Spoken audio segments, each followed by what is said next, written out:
Thank you for coming. This is our Ask the Experts session on creating outdoor spaces that connect children to the natural world. And our guest today, our expert today is Nancy Stranisti, and she's the founder and principal designer of Early Space LLC. And I think I'll just let her tell us all about herself. So thank you very much. Hey, everybody. I am Nancy Stranisti, and I'm a landscape designer and a former early childhood educator. So I have background and degrees in both education and sustainable landscape design. And my specialty is creating natural play and learning spaces, outdoor classrooms, living schoolyards for children. And in 2019, I wrote a book, and it came out in 2019 called Nature Play at Home, Creating Outdoor Spaces that Connect Children to the Natural World. So what I'm gonna be doing today is talking about the book. So it's well, kind of giving you a taste of what's in the book. So it's sort of a big picture look at creating outdoor spaces for children. And certainly the theme of using native plants runs through the book, and there are lots of plant lists related to different themes for children's spaces in the book. And I have PDFs of most of those plant lists that Margaret's going to share with you after the presentation. So I guess I'll get started. I'm going to share my screen, and know that I won't be able to see the chat once I'm sharing my screen. So Margaret's going to keep track of questions. And if there's anything that comes up during the presentation, feel free, Margaret, to interrupt and ask me. Otherwise, we'll save them to the end. Okay, and I'll remind everyone to mute themselves during your presentation.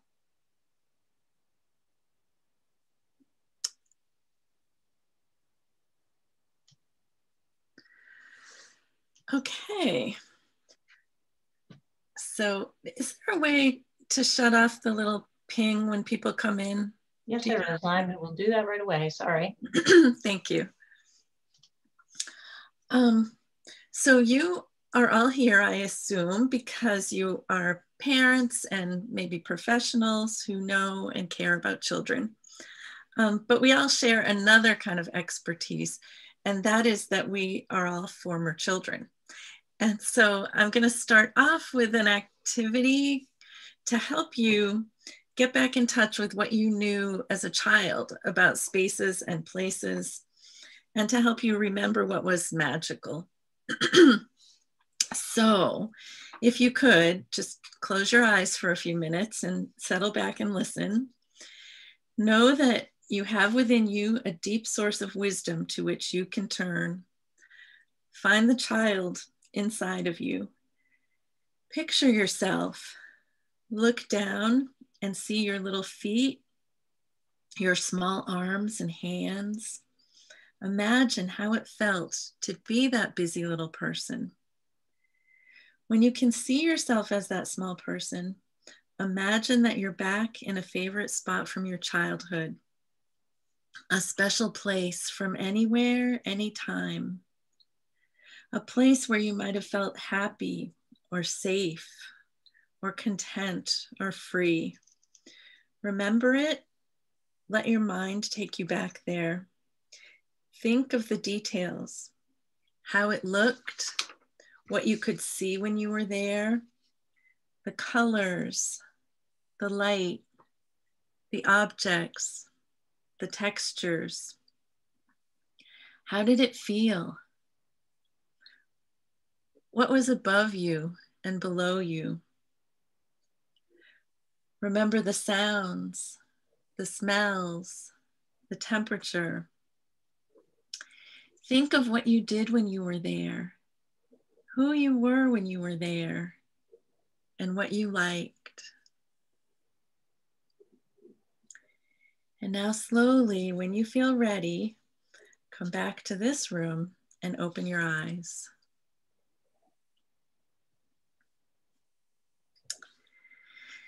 So if we were all in a live setting together, we would be having a conversation now, and that's a little bit harder to do on Zoom. But I'm going to assume that, like most of the others that have done this exercise in the past, most of you were outside.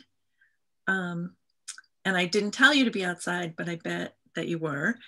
And I bet that most of you were not with adults. You were either maybe by yourself or with other children. There's a theory that I really like called the habitat theory. And it says that there are certain archetypal experiences of childhood that are important because they relate to elements of the environment that were crucial to the survival of our primitive ancestors. So things like climbing trees and being up in high places with a view out over the landscape is an experience called prospect. And for our primitive ancestors, it was how they were able to spot danger and spot resources. If you were near water in your memory, which I bet lots of you were, you know that water was obviously essential for the survival of early humans, and water is irresistible to children. You might have been collecting or harvesting things in your memory, and that harkens back to our ancestors hunting and gathering. And you might have been following a path or building a shelter or getting inside someplace enclosed and safe. All of those elements in the environment contributed to our ancestors' survival, and they are universal experiences of childhood. All of your memories tell us something about the experiences that children enjoy and that they still need today.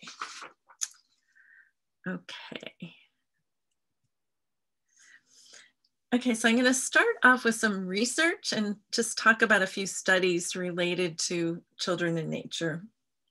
This is a study that looks at 4 generations in the same family when each member was 8 years old. So the big, let's see, can I get my mouse? This big shape here was the great-grandfather, and he was 8 years old in 1919, and he would typically walk 6 miles by himself to go fishing when he was 8 years old. In 1950, the grandfather would typically go with his friends or on his own and about a mile from home and play in the woods. In 1979, the mother was 8 years old and she lived in a neighborhood with a swimming pool, and she was allowed to ride her bike to the swimming pool a half a mile or so away. But in 2007, when this study is done, the 8-year-old lived on a cul-de-sac and he was only allowed to walk to the end of the street, 300 yards. He had a trampoline in his yard. His parents drove him to a place where he could ride his bike safely. And he mostly thought it was kind of boring to go outside because there was never anybody out there to play with. Does that sound familiar to anyone? This happened in the UK. The study was done in the UK, but it certainly is the story here. I think many of us can identify with it. So we know that childhood has changed, but children still need that time in nature. And if they can't get themselves there, if we're not allowing them to roam and to find the nature that they need, I believe that it's really our obligation to create spaces where we bring nature to the places where children are allowed to be. So that's backyards, schoolyards, churchyards, parks, neighborhood parks, and early childhood settings. The next one is a series of studies that looks at a condition called directed attention fatigue, which is something that I think we've all experienced, and probably especially during the past year of Zoom calls all the time. It's where your brain just gets tired of needing to focus on one thing. It makes kids and adults, and especially those with ADHD, feel feel irritable and distracted and just have a hard time focusing. But what the research tells us is that time in nature allows the part of the brain that's required for focused attention to rest and be restored. Because when we're in nature, our mind is likely to wander to a state that we can call fascination or reverie or awe. And when our brains have a chance to rest, then we feel calmer, we're more able to focus, we're more able to make creative leaps. I think we can all relate to the need to look away from work and screens and just get outside and clear our heads.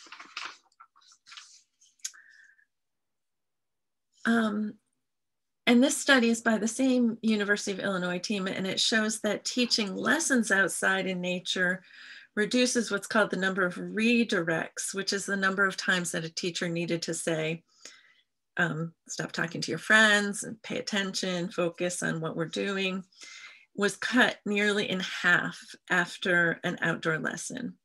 So that means that teachers are able to teach twice as long without being interrupted. This study compared different groups of children in different play settings. When children played in an outdoor environment dominated by manufactured play structures, their social hierarchy was different than when they played in a nature play space. In the manufactured playground, the leaders tended to be the kids who were the most athletic and the strongest. But when kids are playing in a nature area with shrubs and greenery, then the leaders were the kids who were the most articulate, whose language skills were the most advanced, the most creative and inventive kids. This comes from a book called Last Child in the Woods, Saving Our Children from Nature Deficit Disorder, which was written by Richard Louv in 2005, and it is really a classic. So if you haven't read it, I highly recommend it. In this age of increasing screen time, there is an epidemic of visual problems, especially myopia, which is nearsightedness, among people of all ages, but especially children. But research has shown that time outdoors in the full spectrum light of nature has been shown to be one clear factor related to reducing the incidence of myopia. So in this particular study, they compared populations of children with similar amounts of screen time, but the children who spent more time outdoors in nature had correspondingly lower rates of myopia. And now we're also seeing early onset macular degeneration, which is really scary.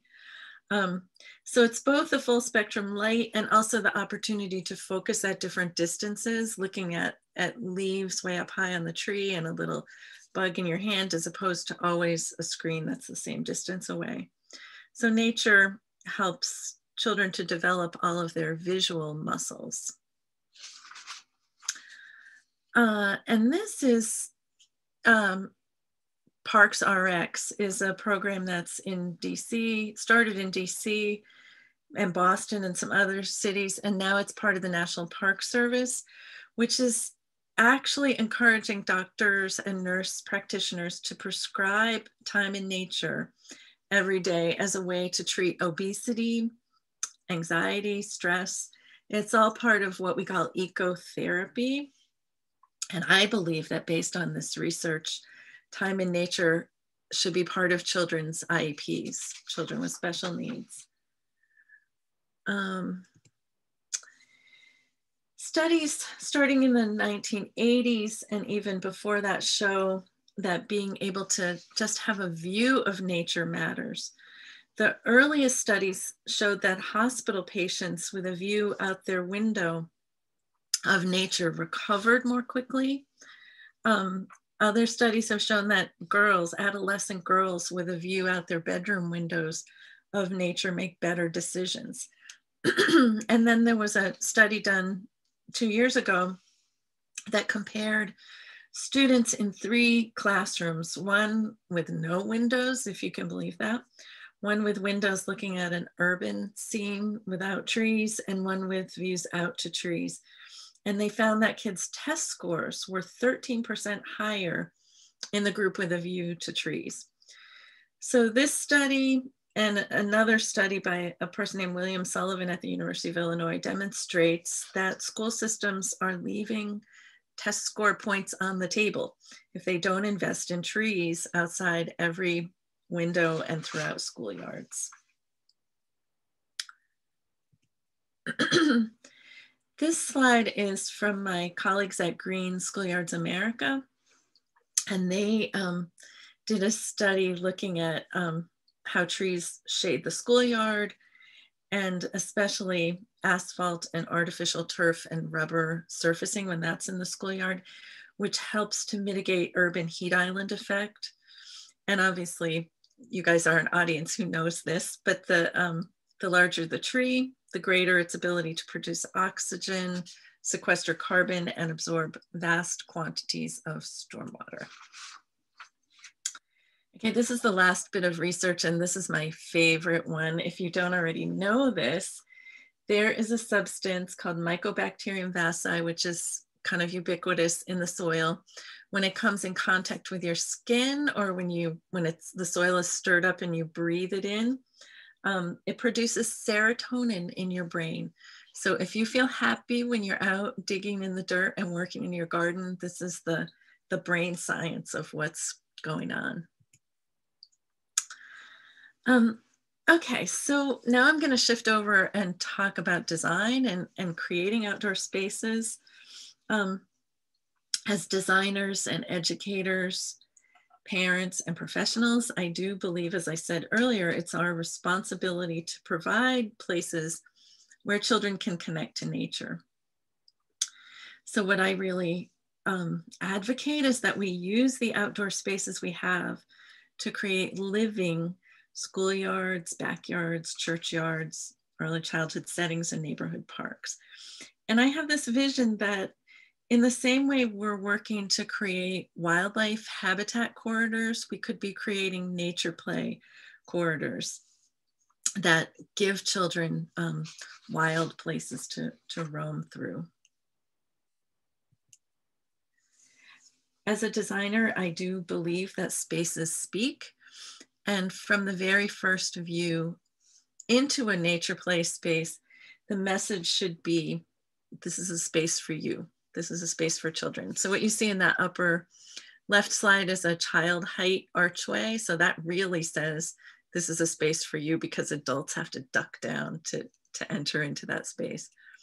And you see how an entry arbor can frame a view into the space, or having little peek holes in the fence can really be inviting and intriguing.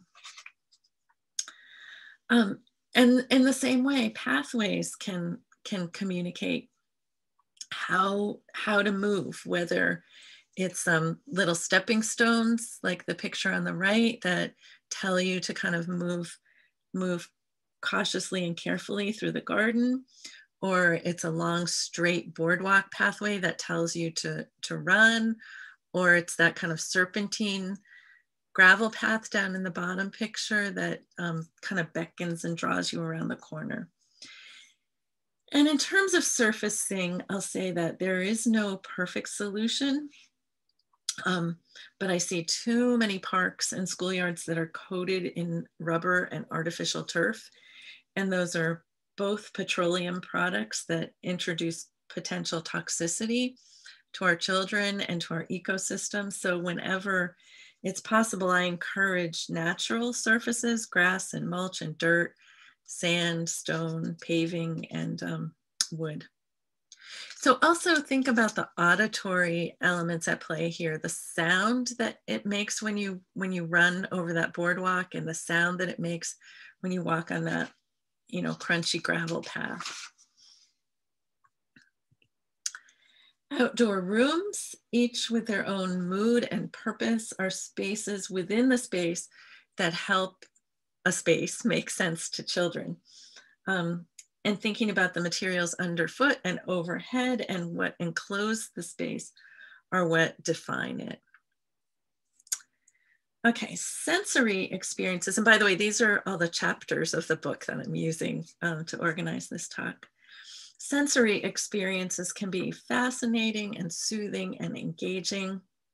Our senses are a direct path to learning through hands-on and also ears and nose and eyes-on engagement. For all children, but especially those with sensory processing disorders, having unstructured time in nature is really key.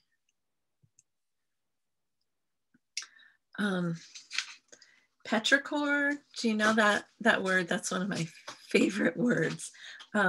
It's the smell of rain, of the soil after it rains. And it comes from the smells of oils that are released by plants and the bacteria in the soil and the ozone from the rain. But I think for our primitive ancestors, petrichor was a signal, that smell was a signal that things were about to start growing. And so on some primitive level in our brains, we smell that good smell and we feel a sense of hope. And I think that's just a pretty magical thing. Thinking about sounds and incorporating sound into the spaces that you create for children, whether it's planting grasses that rustle in the wind, or adding things like chimes and bells, or planting plants that will attract birds and their songs into the space. But then it's also thinking about how we talk to children about using their indoor voices when they're indoors, which means that they can use their outdoor voices when they're outdoors. And it's okay to be loud when you're outdoors. The skin is considered the largest organ of our body. So the sense of touch is so essential, especially for young children who learn through all their senses. There are as many nerves in the soles of our feet as there are in the palms of our hands. So hands and feet need sensory experiences. It's actually creating new neural pathways when children have the opportunity to go barefoot. So thinking about texture and temperature and breezes and water and stone and wood and plants and animals and rough and smooth and soft and hard and hot and cold, and all those sense of touch experiences. A friend of mine used to be a kindergarten teacher back in the days when kindergartners didn't get homework. And her kindergartners always felt like homework was like a really grown-up cool thing. And so they wanted homework. So what she would tell them at the beginning of the year was that your assignment is to touch the earth every day. And I think that that's an assignment that would keep us all connected to nature. So in creating spaces for children, thinking about providing them with real tools, metal tools, and not flimsy plastic things. You can, if you don't have access to soil, you can buy bagged potting soil, or if you have very compacted soil, you can mix sand in, and that makes it easier for kids to dig. Here are some examples of sand play areas, which are something that I use in a lot of the spaces that I design. They are endlessly engaging, especially when they're enhanced with things like vertical work surfaces. You can see some sand play walls in some of these pictures, playhouses with pass-through windows, shade sails to shade the sand area and make it comfortable. And the picture, the upper picture on the screen, is from a place called Constitution Gardens in Gaithersburg, which is the first city park in the capital area that's all themed around nature play. But in addition to being a play area, the sand pit is also a stormwater infiltration space. We dug out 4 feet and put in about 2 feet of gravel and then 2 feet of sand. So kids can dig really deep and not get to the bottom. And also there's a huge capacity for holding stormwater in that sand play area. Water has universal appeal, and water and sand together more than doubles the play value. Mosaic streams are one of the DIY projects that are in the book. I think they're really fun for channeling water, and they're also a beautiful kind of art element in the space, even when they're dry. The taste of real food from nature, just having fresh fruit, eating meals outside. I'm in Arlington. I'm excited because schools reopened today, and they're encouraging all the schools to have lunches outside. And I'm very happy about that. Oh, and what you see in the bottom left is red bud pancakes. So that's using the flowers of the red bud, which are edible and delicious and really fun. Here you see children in the garden growing and harvesting food, and this exposes children to new tastes and smells and textures and experiences, and they're much more likely to taste things when they've had the opportunity to help grow them. Here are some examples of ways to grow edibles that look really beautiful: bean frames and herb spirals and raised beds and containers of all sorts. Okay, so now I'm going to talk about active play in a nature play space. And one of the things that I really abide by is the importance of risk. So this quote from the International School Grounds Alliance, which is an organization that I'm part of, says that outdoor spaces for children should be as safe as necessary, but not as safe as possible. Children need the opportunity to make choices and to develop their abilities, and that's what gives them confidence in their abilities.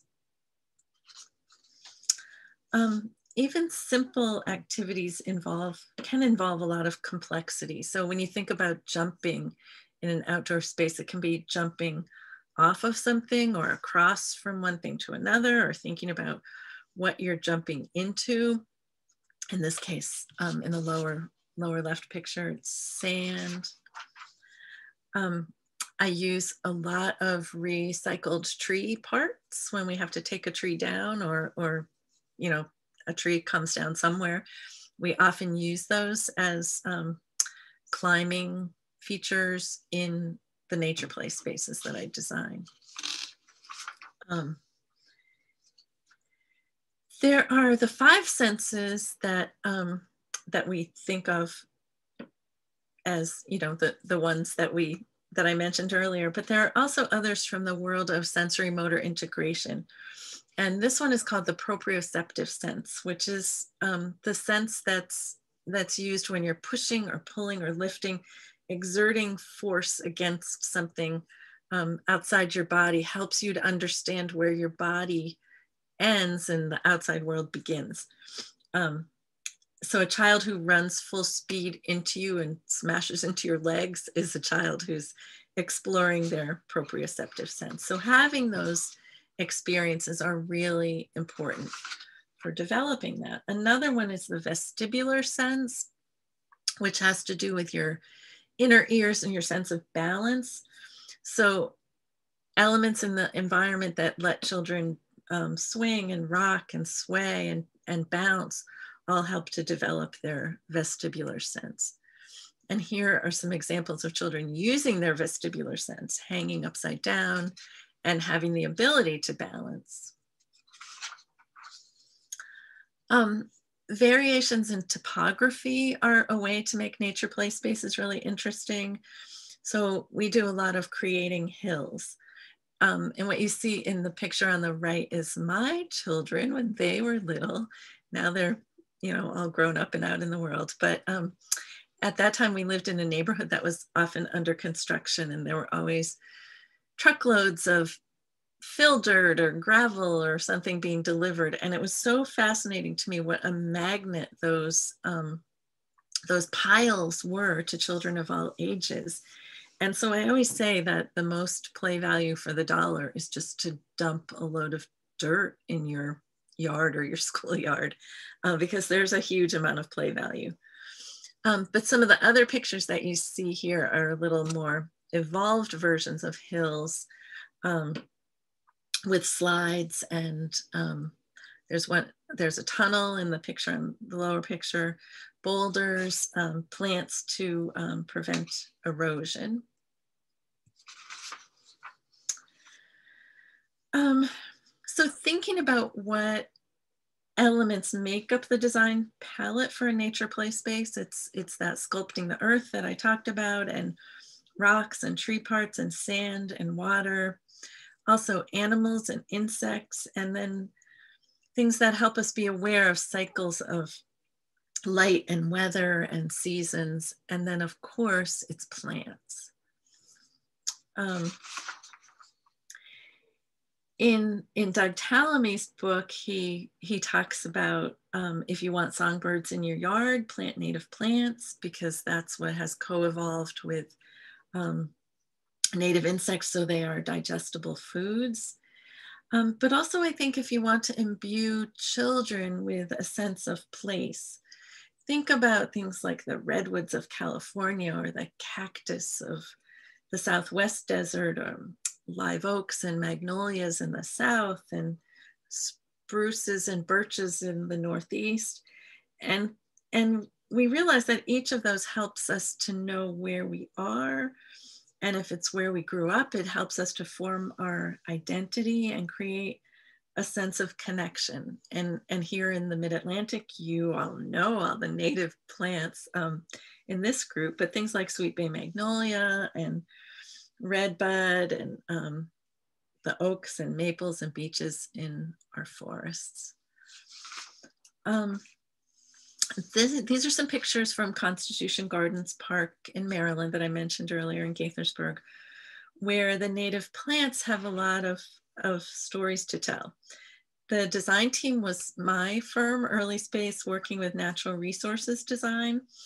And we used a nearby reference landscape to inform our plant palette.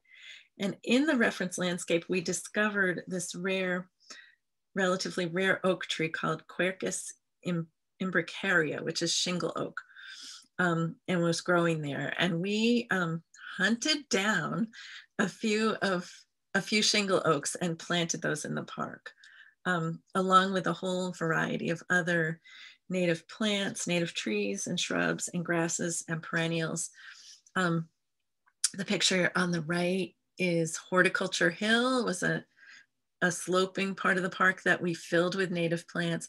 And then along the sand play area, which you see in the lower left picture, you can see how the grasses had spread and seeded themselves through that sand play area, which we were very excited about.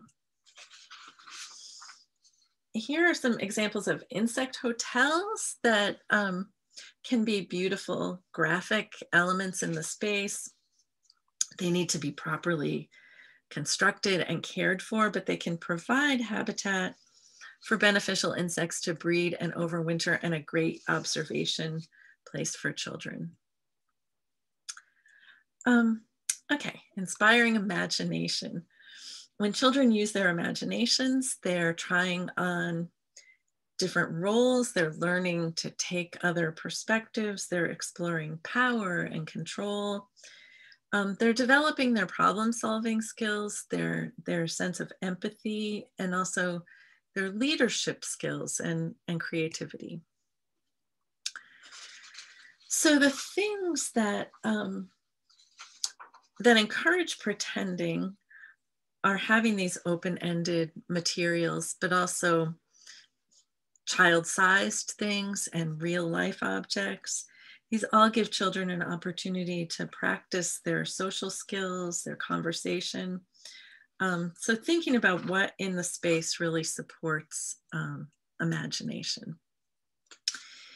These are some skeleton structures that let children feel enclosed, but also allow a view in by adults. And those are great frames for growing vines and giving children that sense of enclosure that we talked about earlier in terms of habitat theory, is a way to really help children feel secure and protected. These are playhouses. All the ones on the left are ones from spaces that I've designed, and the one on the right is from the Coastal Maine Botanical Gardens.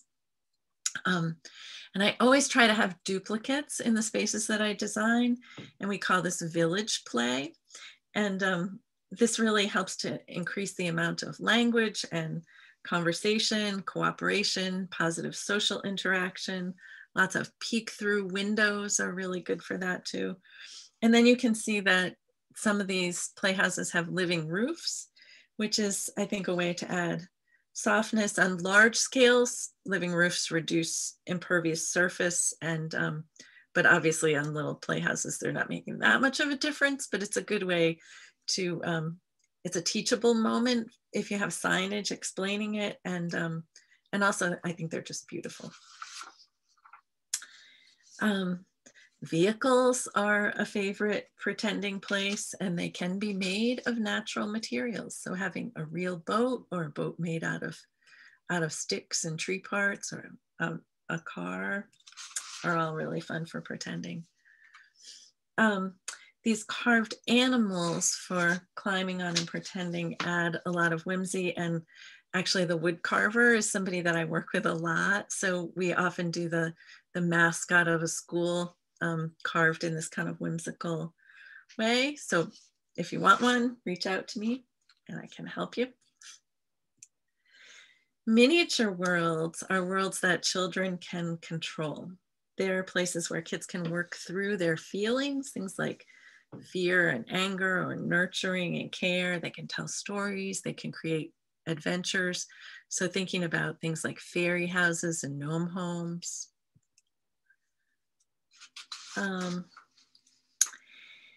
And then this is about the things in the space that give children the opportunity to change the space, to build things, to create art, to feel a sense of ownership and control, which are ways that children can build problem-solving skills and competence and confidence. And I feel like especially during the pandemic, when children have lost so much control over so much in their world, the idea of having loose parts is really especially important here.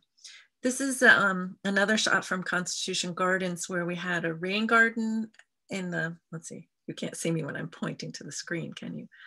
Let's see there. Up here is a rain garden that captures rainwater from the street up above. And when it filled up, it would overflow into this stream. And then that led to another rain garden down lower. There were also loose parts there. You can see these kind of skeleton structures and an assortment of sticks. And then there was a pump where on not rainy days, kids could fill the stream that way. So anyway, the point is that it's not hard to incorporate sustainability into natural play spaces. Here are a bunch of examples of natural loose parts. And all these help to develop large muscles and small muscles, along with planning and problem solving and cooperation. So you see planks and sticks of all different lengths, tree cookies. Here's rocks of different sizes that kids can move and arrange. Here are more natural materials, big chunks of bark, oyster shells, different diameter tree cookies, flowers, plant parts. Here are tools and dishes and costumes. Sometimes just bringing indoor toys outside and combining them with natural materials will inspire all kinds of new imaginative play and just add a lot of play value. And here are examples of real kitchen utensils and again, trying to avoid the use of plastic in nature play spaces. And these are creating like mud kitchens and sand kitchens, where things from the home kitchen can go outside and be props for imaginary play. Here are some examples of kids writing and drawing outside. They can be sitting and sprawling on the ground to be comfortable and kind of experience their bodies in space, or have clipboards that help make it easier.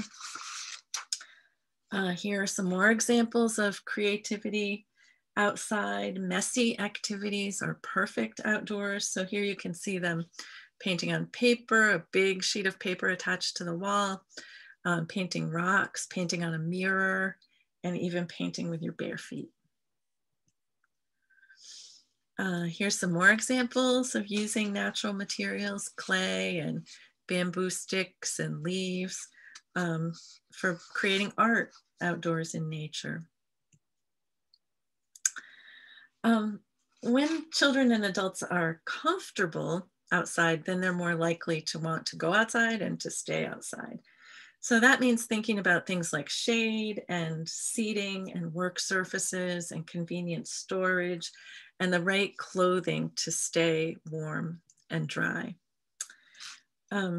If I was the queen in charge of designing everything, I would make sure that every home and school had a porch.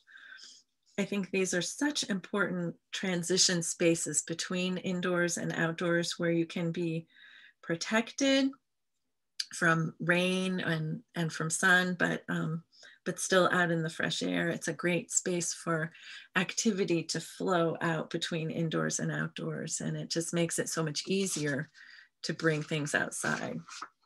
Here are some examples of covered spaces that aren't attached to the building that allow fresh air and comfortable outdoor gathering and teaching. And again, now during COVID, we know that the virus is 20 times less likely to be transmitted outdoors. So as much as children and all of us can be outdoors, the safer we are. Shade can be a real design element in the space, adding pattern and visual texture. Here are some examples of shade sails that I use a lot in the spaces that I design, and they can be attached to rough timbers or milled posts. They're very affordable and a quick way to provide shade.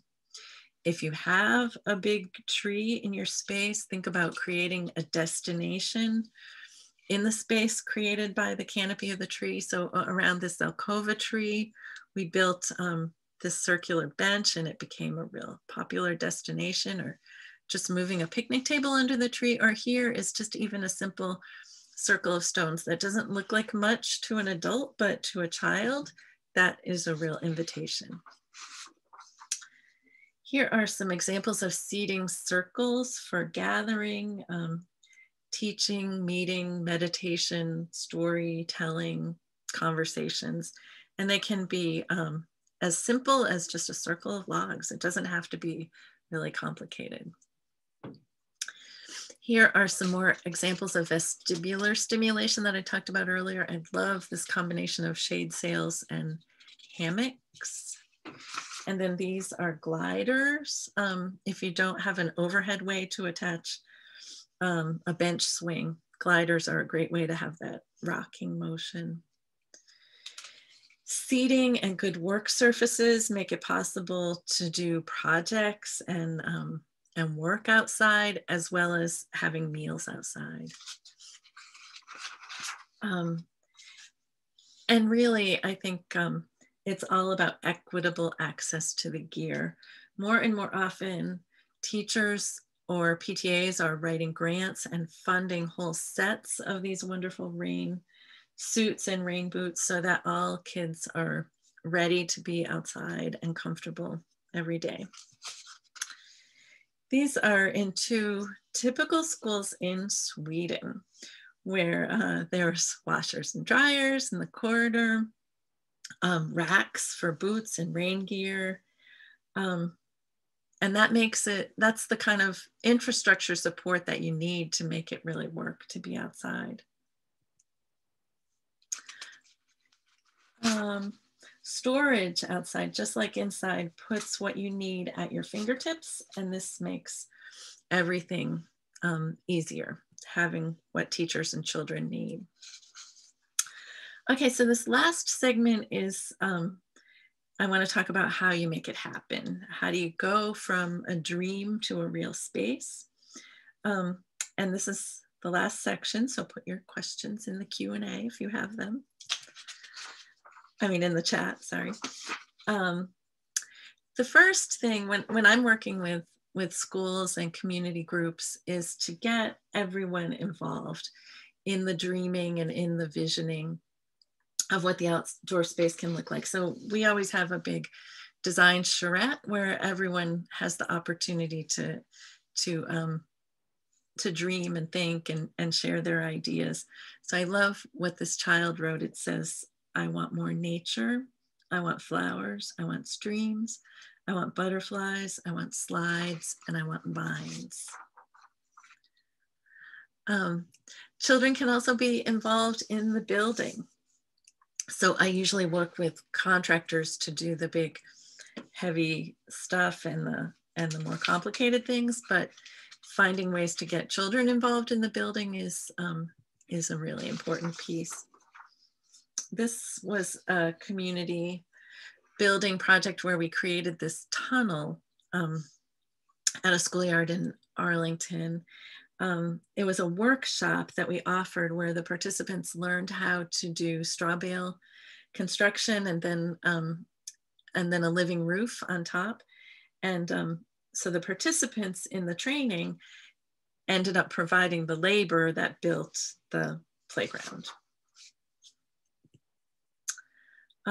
Here we are working with Casey Trees in the upper picture and other planting days and the other pictures where everyone can help with the planting and everyone can help with caring for the space afterwards. Okay, so that's kind of the end of my official presentation. And, but I wanted to talk for just a minute about a project that I've been involved in since the beginning of the pandemic, which is the National COVID-19 Outdoor Learning Initiative. We've been helping schools from Maine to Texas and from New York to California reopen safely using outdoor spaces. And one piece of that project, and I'll put the link to the website in the chat, is the Emergency Schoolyard Design Volunteer Program, which is, if there are any designers in the audience today, landscape designers, landscape architects who are practicing professionals, are professors teaching in these programs, or are students. And we pair them up with schools that need help figuring out how to move learning outdoors. We offer training and support that we're organizing the design volunteers into groups regionally, and the Mid-Atlantic group is really active. We have a lot of really interesting projects. So if anybody is interested in doing that, I'm giving you all the information in the chat in just a minute. And then the last thing is everything that I've been talking about comes from my book, which just went into its second printing, which is very exciting. And there's a link for my, my website where you can sign up to subscribe to my quarterly or so newsletter. And that is the end. There. Phew. All right, thank you so much. Well, that was just fascinating to me. I don't have any kids at the moment around, and so I just hadn't been thinking about children. And now I realize that I should have been thinking about children. For instance, at our church, like, no wonder the kids aren't in the garden. I've been just expecting them to want to go look at the butterflies, but they're not looking at the butterflies. But if I put, if we were to put some of those tree cookies around, then they could jump on them, and we could, and I actually think that we ought to be designing all our gardens with children in mind, and not just because of the children, which is really important, but I actually think adults are going to like it a lot more too. I don't know about other adults, but to me, I love that kind of thing, little fairy houses or whatever. I mean, I won't admit it, but I just did. So that's cool. I'm going to buy your book immediately, and So, Thank you. questions. We've got one in the chat so far, and I wanted to mention the ones that were emailed in ahead of time, and then people can add more questions or unmute yourselves too after we get done with the written ones. So the one in the chat was, what kind of tot lot mulch do you recommend? I use engineered wood fiber, which is wood chips that are cut in a kind of uniform way, so they're less likely to be splintery, and when they're installed in a particular way, they're even wheelchair accessible. Oh, so where do you get it? Where do you get it? Oh, that's a good question. I don't know. My contractor gets it. I specify it and he makes it appear. Okay, cool. All right, so someone had asked what plants should be avoided, like toxic berries, when working with children? Yeah, okay. I'm going to put a link in the chat, and I just put a bunch of links about the COVID Outdoor Learning Initiative and the Emergency Schoolyard Design Volunteers and my website. But here's a resource that I love. It's at NC State University, and it's a list of, you can put in the name of a plant and it will tell you what about the toxicity of the plant. So I think it's really important to think about the levels of toxicity. So for example,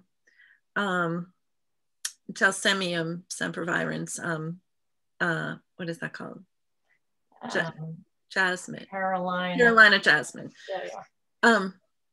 Is the most toxic poisonous plant in the mid-Atlantic, in our region. You would never plant that in a space for children because all you have to do is eat one leaf and you could die. It's a really poisonous plant. And the flowers look like honeysuckle, which children sometimes think are fun to pick a blossom and get the little drop of nectar out. So it's a really dangerous plant, and don't ever plant that. On the other hand, things like, this isn't a native plant, but daffodils.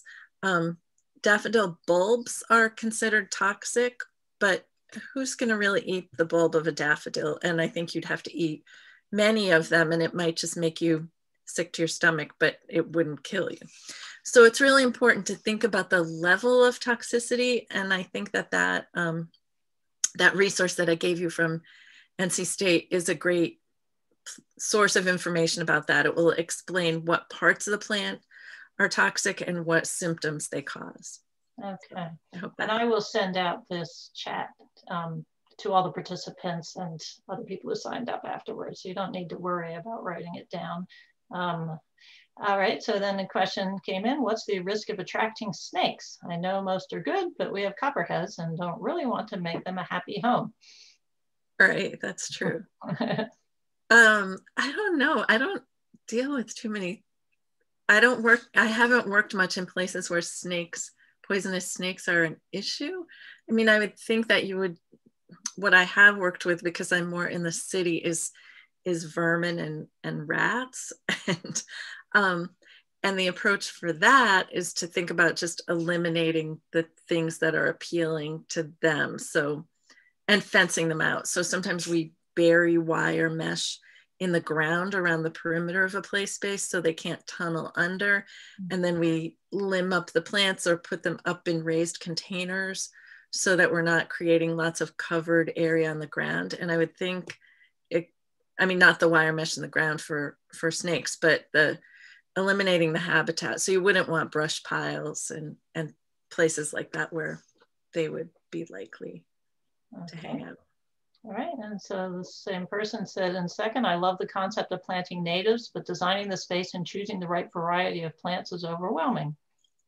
That's what you need my book. That's right, or hire her. So we are gonna send out those plant lists, and there are, I don't know, 10 or 15 or so plant lists with different themes.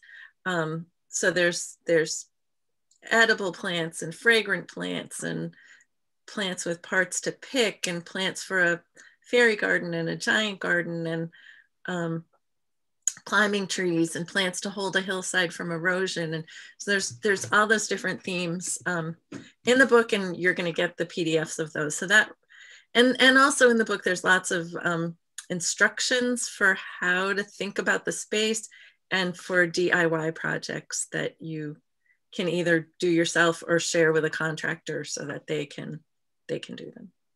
Okay, good. I'm glad to hear this, since I'm going to need this information. All right, are there differences to consider when designing a space for the public to use, where anyone can come in and use the space, versus for a school or church where the participants and adult supervision are more or less known and consistent?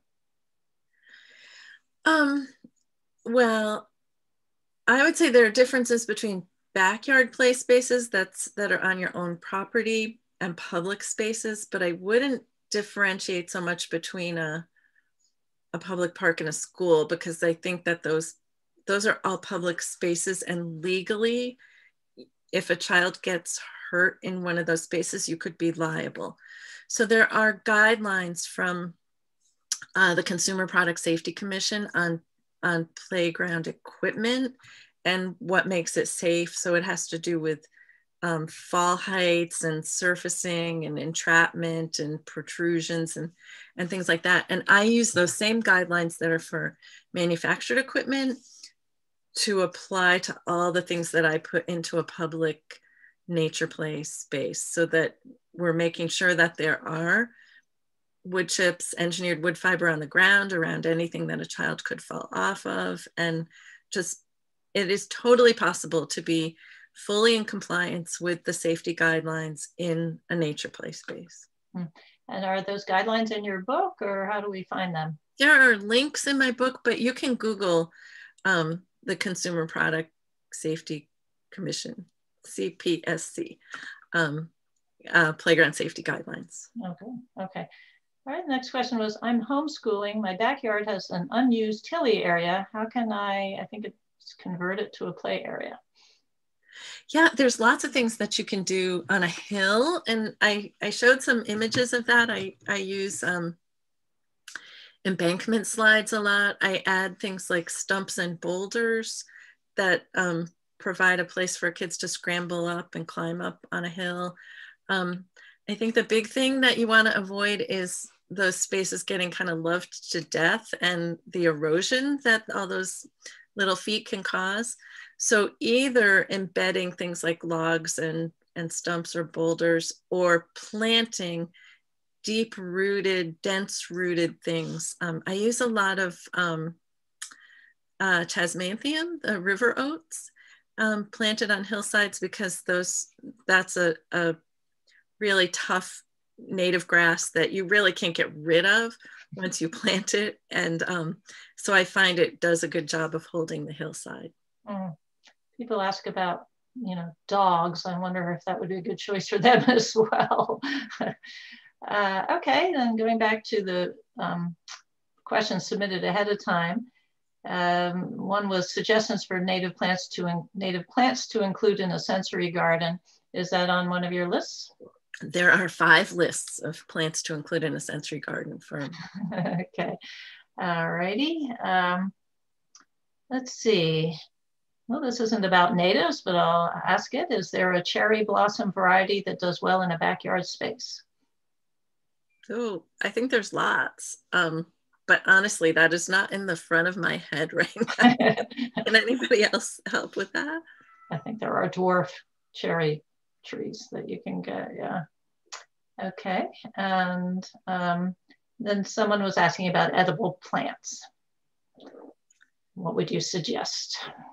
Well, there's annual things like vegetable gardens and things like strawberries that are a great ground cover, raspberries, blackberries, service berries are a great native large shrub, small tree that have beautiful flowers in the spring and berries in the early summer and nice fall color, nice bark. Let's see, what else? Blueberries. Oh, blueberries, of course. Right. Yeah, blueberries are great. And you can get low bush or high bush blueberries. And then there's vining plants that aren't necessarily native, but annual, things like hyacinth bean. And I plant a lot of miniature pumpkin vines that grow up over those tripod structures.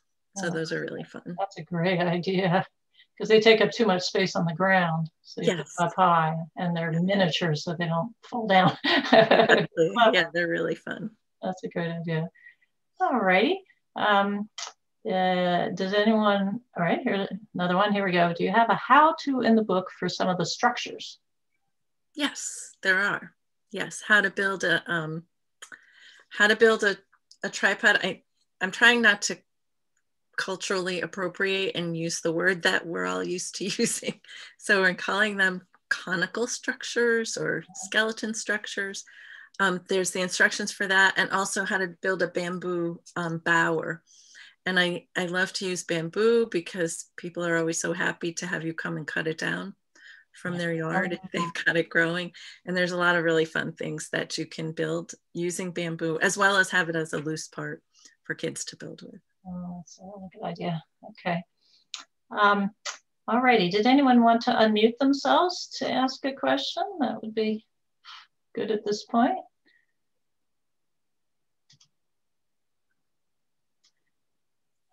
Maybe out of questions. Good.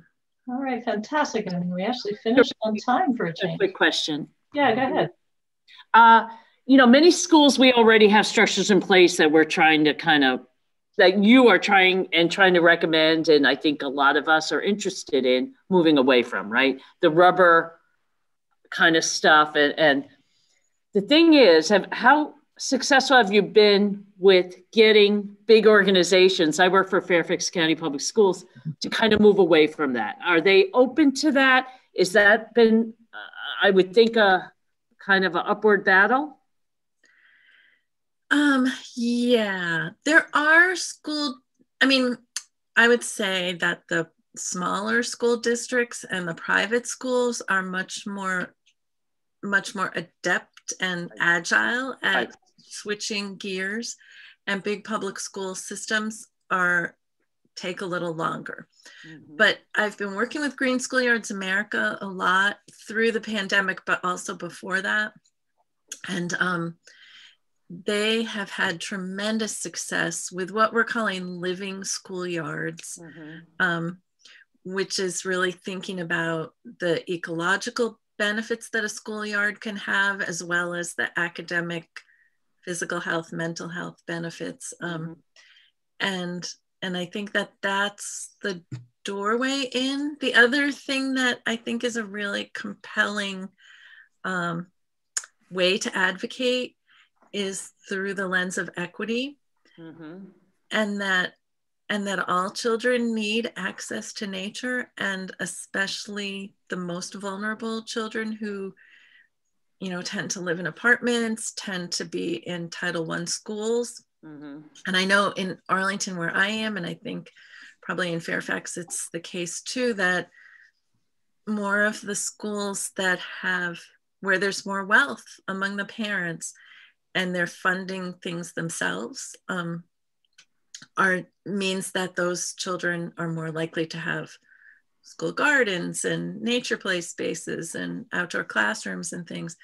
So really advocating through the lens of equity is, I think, a way to help make that happen. I think too, if you have school staff that is really interested in it, I think that's another, even sometimes more than financial means, is getting teachers and staff members behind it. I think then I've been at schools that had less, less resources, but had more because the staff pushed for it.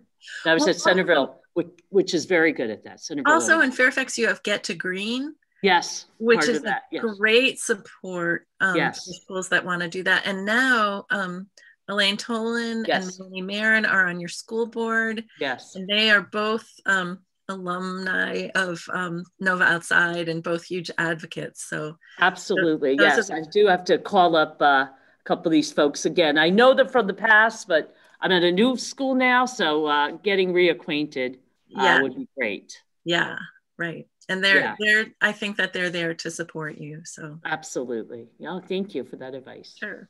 Well, I'm going to send this recording to people I know who might, who I'm sure have never thought of this ever in their lives, but I think once they see this recording, they're going to want to do it. Yay.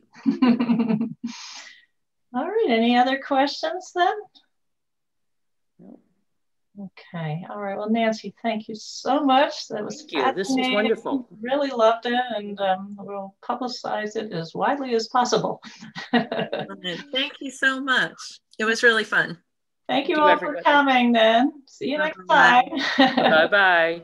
All right. Bye, everyone.